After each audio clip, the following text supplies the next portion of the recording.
So I'm going to go over what happened. Again, this is just preliminary. Things will change, but it's just preliminary investigation. So around this morning, around 1:29 a.m., a deputy initiated a traffic stop at 113th Street North and Park Boulevard in reference to a vehicle running a red light. When the deputy made contact with the suspect, was later identified as Marina DeFlippio, that is DEFLIPPO, date of birth 8/8 of 59. During the traffic stop, the suspect was talking to the deputy. She was probably talking to him in Russian, he believes, and she was telling the deputy at the time that the CIA was after her, and the deputy was still talking to her. And at some point, she just drives away. When she drove away, then later on during that traffic stop, deputies then used stop sticks to try to stop the vehicle.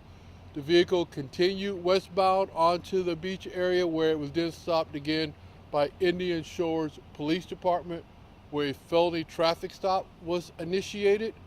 During that traffic stop, the suspect was waving her gun around. The Indian Shore Police Department used less lethal. They tried to do anything they could to get her out of the vehicle.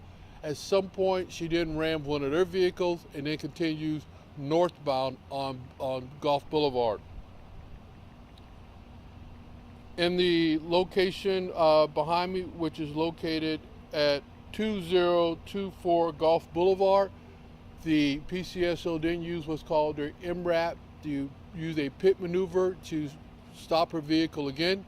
At that point again, they used less lethal. They were talking to her, trying to get her out of her car. She's still waving the weapon around.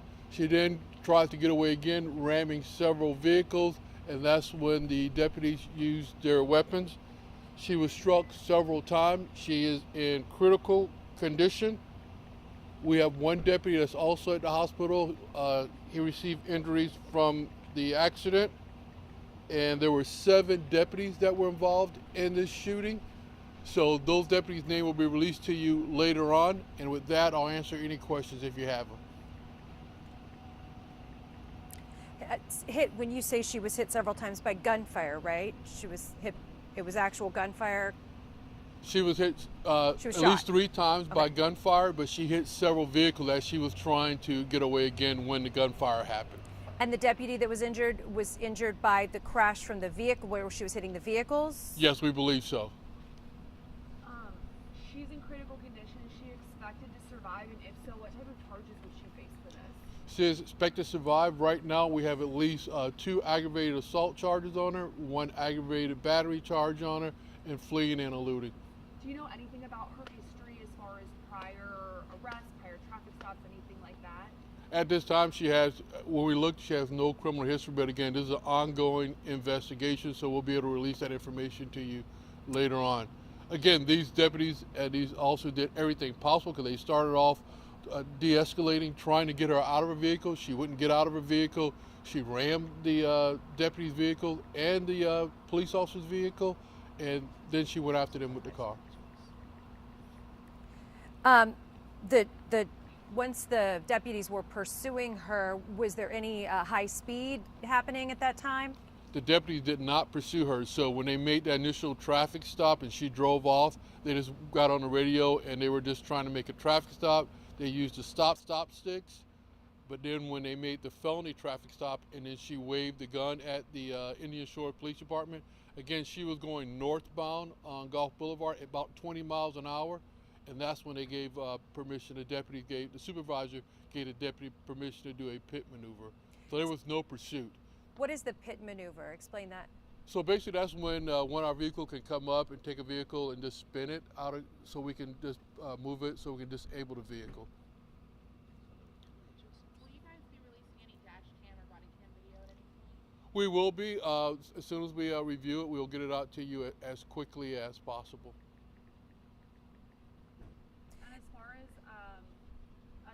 Deputies that were involved, any range of how long they've been with the department? Chief Deputy? Sure.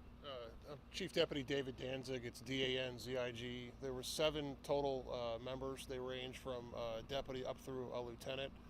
And I believe, just a quick glance at the time, it's probably over 20 years for the most senior, and the most junior is probably right about 2 years. And we'll get you the names and spellings out once we have some time with that.